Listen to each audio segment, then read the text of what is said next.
Orang bilang, ketika seorang melahirkan anak, ia akan memamerkan anaknya di akun sosial media. Namun aku tidak suka mengunggah foto mereka di akun sosial mediaku. Namun aku mempunyai banyak foto mereka, aku sangat ingin mengabdikan setiap gerakan dan setiap ekspresi mereka. Owen Cheng dengan perlahan-lahan menggeser layar handphoneku, aku tidak tahu apa yang dia rasakan saat ini, aku merasa jantungku saat ini berdetak semakin kencang, seperti sedang diinspeksi. Apakah yang dirasakannya saat melihat dua anaknya? Apakah dia akan suka kedua anaknya? Kedua anaknya sangatlah mirip dengannya, apakah dia tahu? Yang paling penting adalah, kalau hari ini dia menyinggung tentang anak, apakah Owen Cheng akan meminta agar hak asuh jatuh di tangannya? Aku tiba-tiba merasa sangat gelisah dan tidak berani berkata-kata, tubuhku terasa kaku. Aku menutup erat mulutku. Dan dadaku naik turun dengan intens, di dalam otakku banyak sekali kata-kata yang sedang terpikirkan, mempersiapkan diriku akan kata-kata yang akan dikeluarkan oleh Owen Cheng. Namun tak disangka, setelah Owen Cheng melihat-lihat dalam waktu yang lama, dia mengembalikan handphoneku kepada Karilin. Anak-anaknya sangat lucu. Mendengar suaranya, aku tertegun sejenak dan menatap Owen Cheng, tidak mengerti apa yang dia maksud. Kamu sudah bekerja keras, dia berbicara lagi, tatapan matanya yang hangat mengarah padaku, dan membuat tubuhku lemas.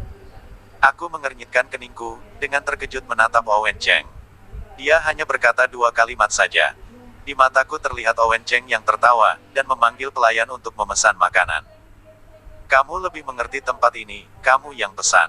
Owen Cheng menyuruh pelayan untuk memberikan menunya padaku, melihat aku yang sedang ternganga. Aku melihat Owen Cheng dengan curiga, hatiku kacau balau, namun aku merasa bahwa kata-katanya seperti menunjukkan kalau aku dan Wiri Chen sudah pernah kesini sebelumnya. Aku menarik napasku dalam-dalam, memaksa diriku untuk tidak berpikir berlebihan. Kalau Owen Cheng tidak menyinggung tentang hak asuh anak, maka aku tidak akan menyinggungnya duluan. Aku dan Karilin sudah berteman sejak lama, aku sudah tahu apa yang Karilin suka. Namun saat melihat Owen Cheng, aku mulai merasa kebingungan, dan aku tidak tahu apa yang aku pikirkan saat aku dengan sengaja memesan salad olive yang dia tidak makan.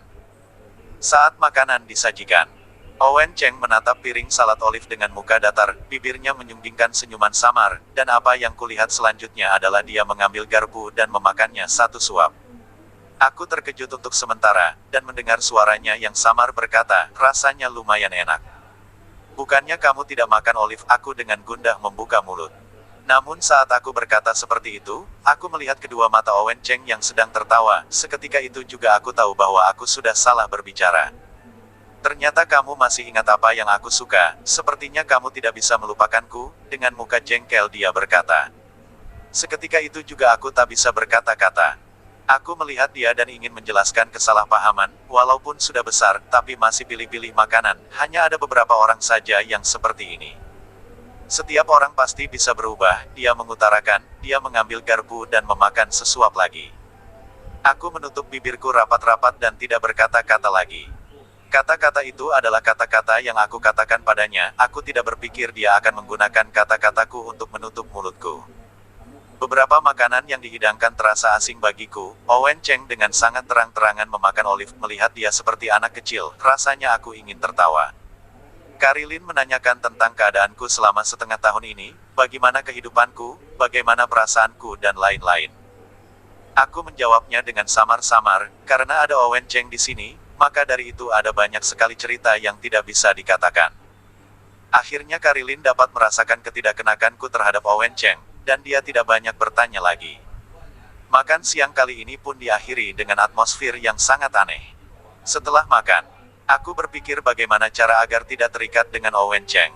Akhirnya Owen Cheng bilang dia ada urusan sendiri, dan bertanya kepada Karilin apa yang akan dilakukannya, apakah perlu mengantarnya pulang. Dan Karilin berkata ingin berbicara berdua denganku, akhirnya Owen Cheng pun pergi ke tempat parkir dan pergi. Melihat mobil Owen Cheng semakin jauh, aku merasa seperti dalam mimpi. Selama makan tadi, aku khawatir kalau saja Owen Cheng akan membahas tentang anaknya, namun Owen Cheng satu kata pun tidak menyinggung masalah ini. Aku menghela nafas, aku sudah mengkhawatirkannya untuk waktu yang lama, mungkin saja Owen Cheng tidak menginginkan hak asuh anaknya. Lagi pula, dia dalam kondisi yang baik. Pasti banyak perempuan di luar sana yang bersedia membantunya menjaga anak, Mungkin saja dia khawatir kalau saja aku menggunakan kedua anak ini untuk mengambil harta keluarnya. Terlebih lagi, Owen Cheng pernah menjelaskan padaku bahwa dia menyukaiku bukan karena aku mirip dengan Catherine Chu. Aku tidak ingin membahas ini lebih dalam lagi. Hanya saja ini membuktikan bahwa wajahku tidak kompetitif, maka dari itu anak-anakku tidak memiliki sesuatu yang spesial, dan tidak perlu diingat oleh Owen Cheng. Sudah tidak ada Owen Cheng, perasaanku mulai bisa tenang. Aku melihat Karilin, ayo kita cari tempat untuk duduk, banyak yang harus kita bicarakan. Karilin menganggukkan kepalanya, sorot matanya menunjukkan banyak pertanyaan. Aku menarik dia masuk ke dalam mobil, melihat mobilku, Karilin tertegun sejenak, namun tidak bertanya apa-apa dan duduk di mobil. Aku membawanya pergi ke satu kafe yang lumayan bagus, walaupun tidak mewah, namun memiliki style yang bagus. Aku memanggil pelayan untuk memesan, karena kami baru saja makan, kami tidak lapar, maka dari itu kami hanya memesan 2 gelas kopi dan duduk. Owen Cheng bilang kau banyak berubah, dalam hati aku selalu berpikir bagaimana kau berubah. Kau pun tidak ada kabar. Tapi saat aku melihatmu sekarang, aku percaya bahwa kau banyak berubah. Karilin menatapku dengan wajahnya yang penuh dengan senyuman. Aku mengambil sendok dan mengaduk kopiku, melihat susu putih yang bercampur dengan kopi yang berwarna coklat, aku mengaduk kopiku seperti membuat segaris, apakah aku berubah sangat banyak? Iya, lumayan banyak, dia mengambil gelas dan meminum kopinya, wajahnya semakin riang, berubah menjadi semakin cantik, dan semakin baik. Gerakanku terhenti sejenak, aku melihat ke arah Karilin.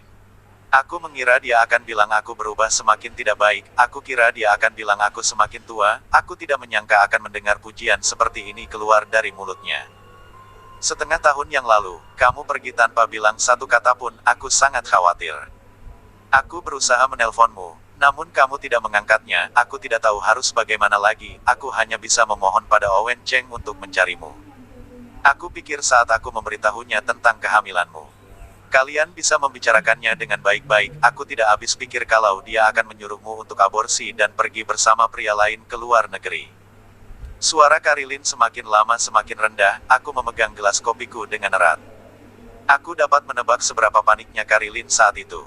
Saat terbangun, dia sudah tidak dapat melihatku lagi, saat menelponku pun, tidak diangkat olehku, pasti dia sudah melewati perjuangan yang begitu lama, baru dia mencari Owen Cheng. Namun apa yang dibawakan Owen Cheng ada sebuah berita buruk. Sebagai orang yang membuat masalah, aku pun tidak memberikan satu kata penjelasan pun kepadanya. Hanya Karilin saja yang bersedia membantuku, menemuiku, hanya dia teman yang sangat peduliku.